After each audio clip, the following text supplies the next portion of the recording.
Welcome to This Magical Life, where through heartfelt conversations, soul lifting meditations, and inspiring stories, we explore what it means to live a life that truly nourishes the heart and soul. Join us in that fertile meeting place where psychology meets spirituality as we strive to make the world a better place, starting with ourselves.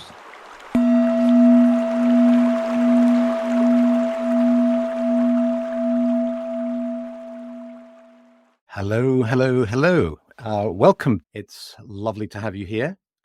And it's the beginning of a new year. And I have a friend, a guest here, Peter Owen Jones, who lives down the road in Firle, a little beautiful little village. And I'll be talking, we will be having a conversation in a little bit together. But in the meanwhile, I want to know about you. How are you doing? So good to see you. Well, just like in a real physical meeting where people gather together in a circle, and it always takes a while. And because Druids and people interested in Druidry and nature spirituality are by nature often very relaxed, it takes them a while to gather. And I don't know about you, but I'm having that familiar feeling of having unwound over the holiday period. There's a part of me that's kind of reluctant to wind myself back up to start working again in the new year. I noticed that really strongly today, whereas technically, well, I suppose it was a bank holiday today, wasn't it, Peter? So we were sort of supposed not to work. We were supposed not Yes. Did you do any work? No. No, I didn't either.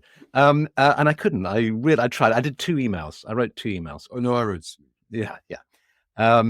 But what I'd love for you to do is, if you feel like it, just tune in for a second and just check in, and then just let a word pop up for how you're feeling in this moment. It doesn't have to be how you felt all day or how you're going to feel for the rest of your life. It's just in this particular moment right now, how you feeling.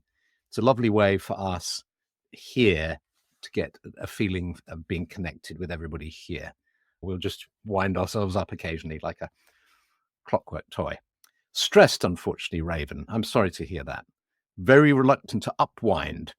Yes, that's a great new word. Upwinding and downsizing. Unmotivated, frazzled, free, unsettled by the thought of a new year, feeling relaxed, great. Too soon for spring, calm, refreshed after walking the dog on the seafront, activated, relaxed. Baileys, says Hannah. Yes, a bit drained. Well, I know normally we kind of chat before doing a meditation. And then I finish the session with a meditation. But I thought a lovely way to kind of start the new year would be to start with a meditation. And there's a way in which beginnings, there's a way in which when you get into this kind of spiritual life, or whatever we want to call it, there's a way in which more and more I find that beginnings work well if we kind of tune in first to sort of set the intention to sort of slow down, open up, and all those sorts of things. So what I'd like to do is suggest that we have a meditation. If you're new, don't feel you have to do this. You can just listen. But if you want to, do please join in. And what I'm going to do is, in the heart of the meditation, I'm going to read a piece of text. The oak speaks of sanctuary. And then Peter is going to read a second piece of text. The moss speaks of intimacy. Okay. And then I'll lead you out of the meditation, and then we'll talk. Okay. So in our usual way, if you feel open to the invitation, you might like to lower your gaze or close your eyes to better concentrate on yourself. And to begin with, just become aware of being seated in front of your screen or phone or tablet, fully present, aware of where you are.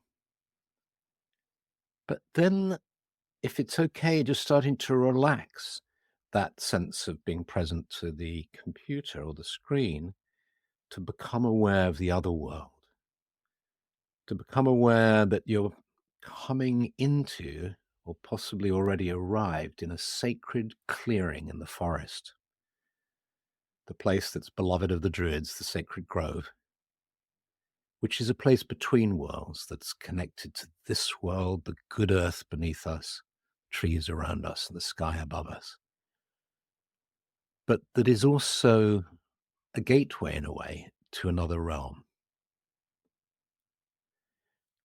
And so find a place that feels comfortable in this forest clearing. And then, seated on the ground or on a log or stone, just begin to tune into the earth beneath you. You feel the solidity and stability of the earth beneath you. And as you become aware of the earth, become aware of all the life in this earth, all the millions of creatures, the worms and the insects, all the living organisms in the soil beneath you, all part of the great web of life.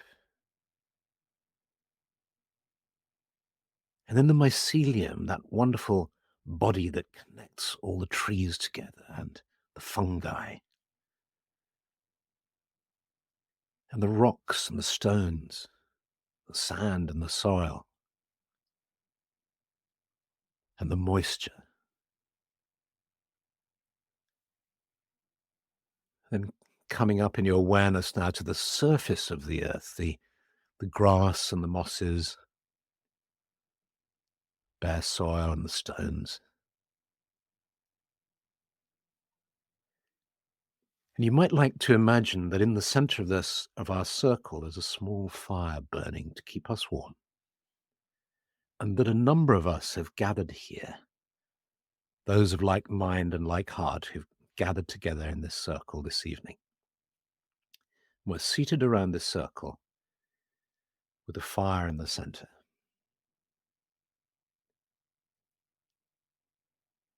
Then you become aware of the trees around you, and you feel how they're rooted deep in the soil, at one with the creatures in the earth and the soil too. Their strong trunks stretching upwards, and their branches, and perhaps some of them are evergreens, perhaps some of them are deciduous and their leaves have fallen. And you breathe in the strength and the protection of these trees.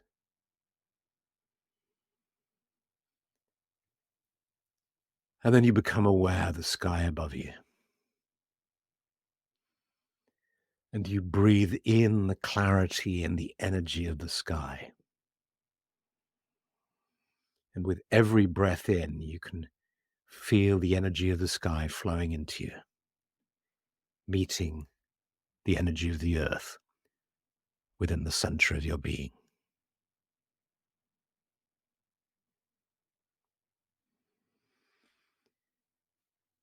And you just become aware of being seated in this sacred grove, closing your inner eyes so you can tune in to your own being, and the way in which it connects with all the other beings and all the life in the circle.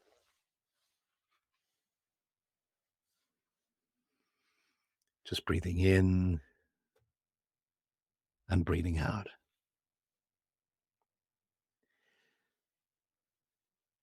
And you sense how this place is a sanctuary. You're seated in a sanctuary in nature, offering peace, solace, connection. And the oak speaks of sanctuary. The giving of sanctuary is written into the code of life. Planet Earth is a sanctuary, a life world in the midst of space. The stone gives sanctuary to the moss. The soil gives sanctuary to the seed. The river gives sanctuary to the reed. Silence gives sanctuary to sound. You share this sanctuary with all life, with every grove, with every reef, with every moor and breath. A human being is called consciously to uphold and nurture the reality of sanctuary, to make it known, to bring it to life. I will wait for you in the dance of leaves, there in the shadows among the light on the path. This is a door. I cannot offer you certainty because there is none. I can celebrate the warmth of the air of each breath as it leaves my body. This is intimacy. I can tell you that there in the midst of the storm stands a tree, and that at the base of the trunk is an opening within the roots just wide enough for you to enter. And within there is a soft earth floor, the scent of pine. In here you are warm and dry. To find the tree, enter the storm. The crows that arrive at my window, the bears at my door, they have not come to harm me. They have come to show me the way, to lead me to sanctuary.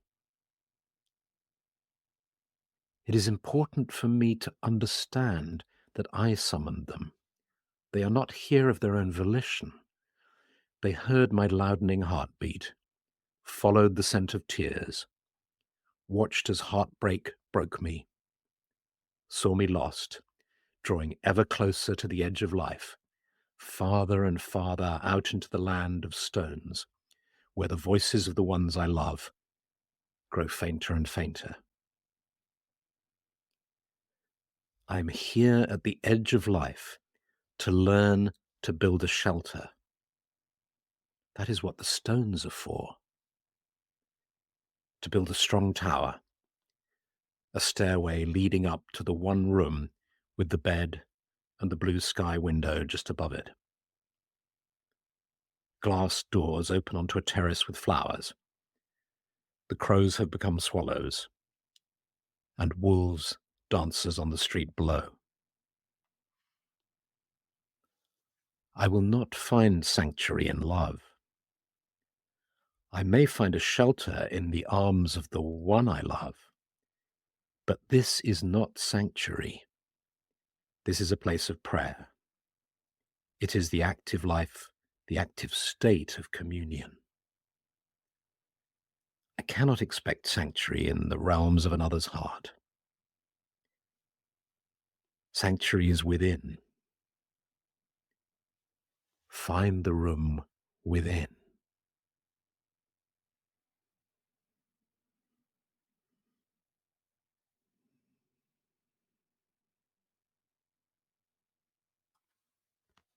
Speaks of intimacy.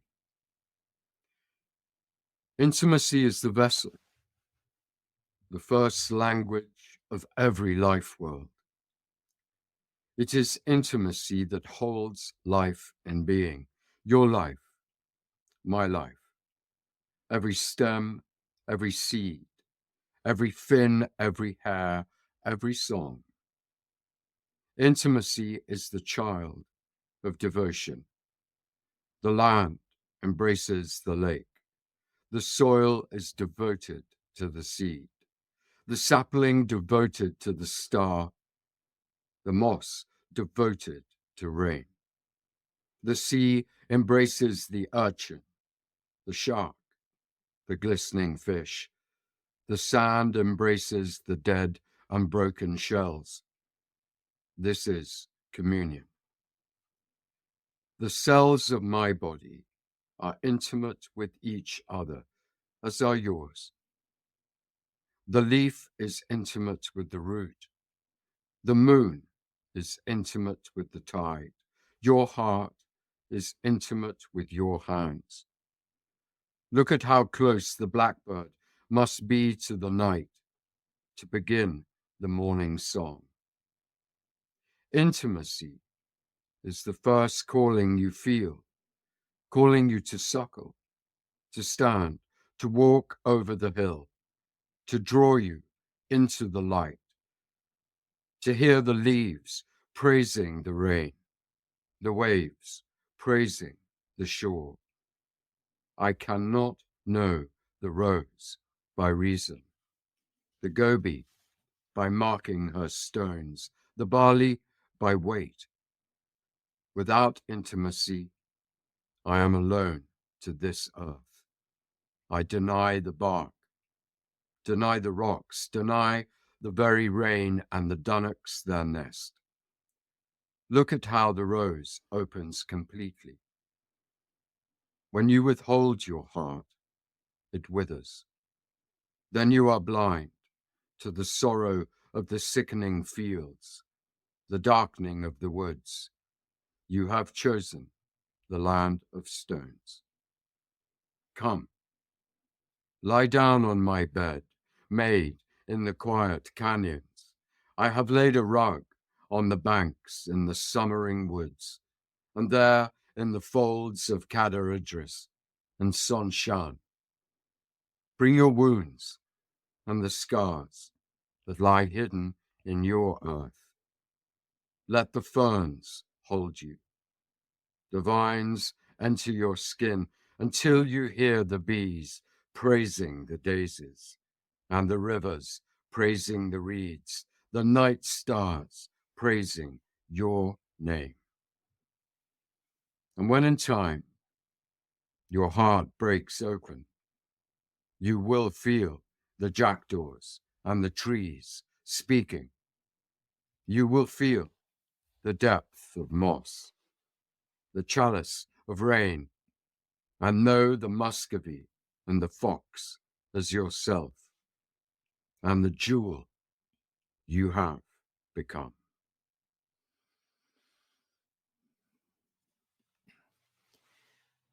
Sensing that jewel in your heart,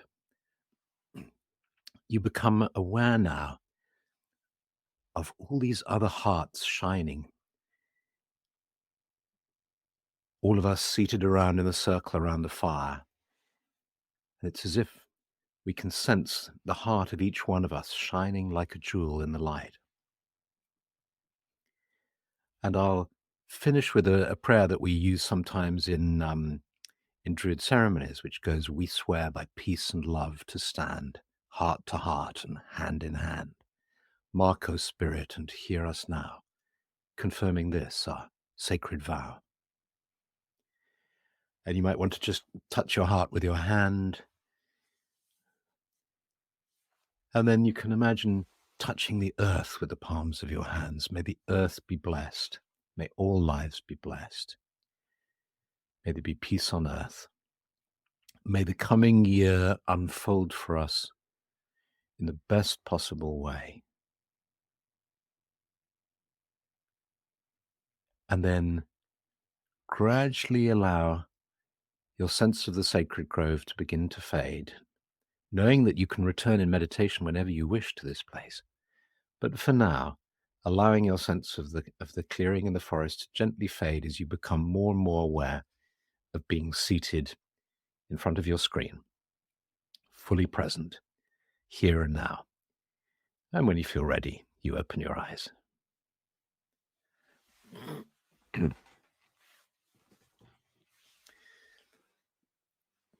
So, thank you so much. The two readings that we gave in that meditation are from a book called Conversations with Nature by Peter Owen Jones, who happens to be this fellow sitting next to me here. And it's a truly inspiring book. And I wanted to, it came out in November, didn't it? Or towards the end of the year? Well, yeah, something like that. Something like that. Yeah. How did you write this book? I think I started writing this book when I was probably 6 months old. And it's been just gestating and gestating, and then it was time. I'm 65 now, and it was time for it to be born, and it kind of let me know that it wanted to be born. Really? Because of course the interesting question is, who wrote it? Yeah. I think I can only answer that by saying the swallow wrote it, the fern wrote it, the soil wrote it, the oak wrote it, the heron wrote it. I think that's the truth of it. Well, over the Christmas holiday period, I read a book called Big Magic by Elizabeth Gilbert, who wrote the book Eat, Pray, Love. Yes. And she's a novelist, and she's had a number of novels published. And she essentially talks about this central idea that we have in Druidry, which is the idea of Arwen, the idea of the inspiration from the gods, the blessings of the divine as it were flowing through us. And it's a really good book, actually. And it's this extraordinary phenomenon that we know as writers that and of course I guess we're coloring the words with our education and our particular vocabularies and experiences and so on, but when we're lucky, it definitely feels like it's coming from somewhere else. Yeah, your hand is kind of almost moving involuntarily. Yeah, when you have to. I think someone said to me, as a writer, you have to slay the dragons at the door. Yeah. What does that mean? That means that you can't tidy your desk or go and make a cup of tea or make that phone call that's been on your mind for the last 5 minutes. You've got to just go for it. go Yeah. for it. Yeah. I remember renting a cottage in near Firle, actually, just down the road from you, because I got a really good book contract, and I blocked off the time, and I thought, well, this is fantastic. I'll take the train 1 stop to Glynde, walk out of Glynde, walk down to Milton Street or whatever it was, go to that, and then I'll begin with a meditation. Yeah, fatal. Yeah. Well, it was so interesting because the very first day 1 meditation. So I tuned in, and I'm going to write this every day. I'll give myself, and this immediate sense was just get on with it. You're right. The writing is the work. You don't have to, just open up and then get cracking. And I think someone once said to me that it was like when I am writing. It was like living with a man who had a bucket on his head. Because you're kind of, I think it's got to take you over. You have to surrender to it. You can't impose yourself upon it. No. You have to take the journey. Yes. And it's hard for partners or people you're in relationship with. Steph, I pay great tribute to Steph, who's put up with me working on all these books. How many books has she bought? Has she endured? 20, I think. This last one is 20, and it's a bit vulgar, isn't it? It's a bit too many, I think. Let's see. Fanny is saying here. Let's just click on that so we can. Fanny is saying, "I'm not a writer, but that's how I am with art. It's like I set myself up with so many prerequisites prior to starting that I never begin. I know this is just my fear keeping me from moving forward." Yeah, like Peter says, you just have to plow in. Once Pamela, when my book came through me, I was attempting to get it all down. I was sweating. Yes, it's tough.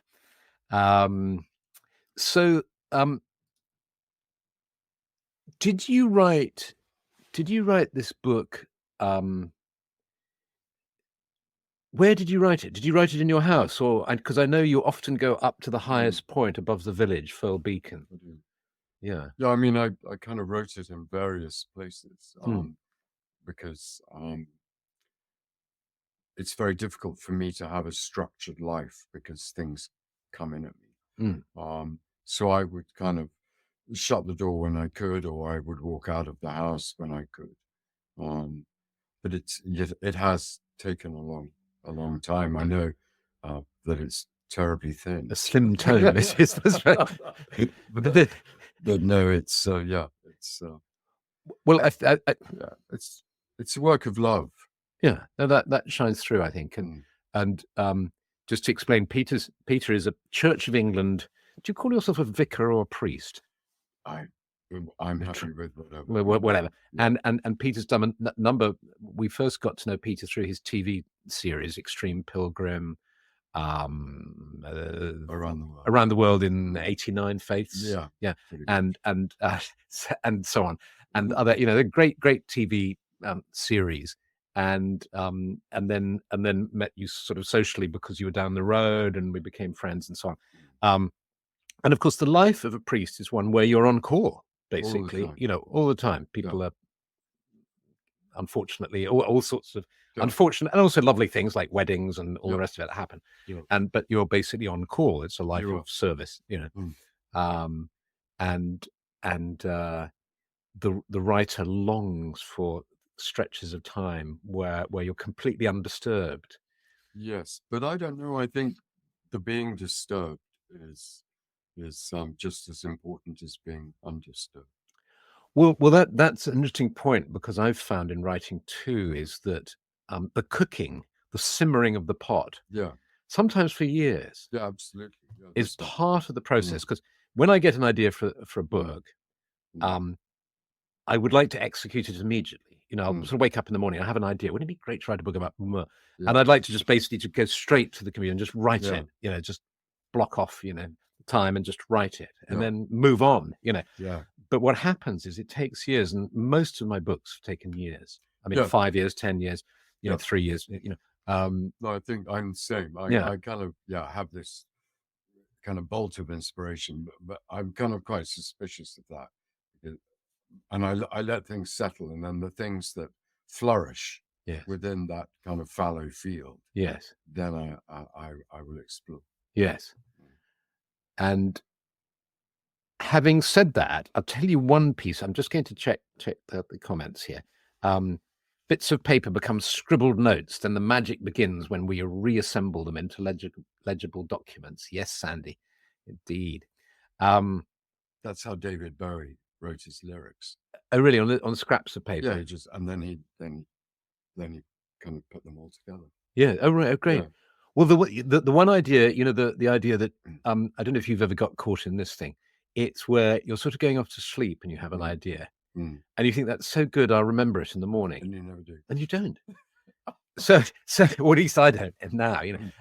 So I think that's rather lovely. I mean, how also songwriters will kind of wake up at 2 and think, oh, I've got the melody that goes with the lyric, and it's wonderful, and they'll say, well, now that I've got it, I can go to sleep. Of course, how many songs I know are unsung because of that. Absolutely. But I find that rather lovely.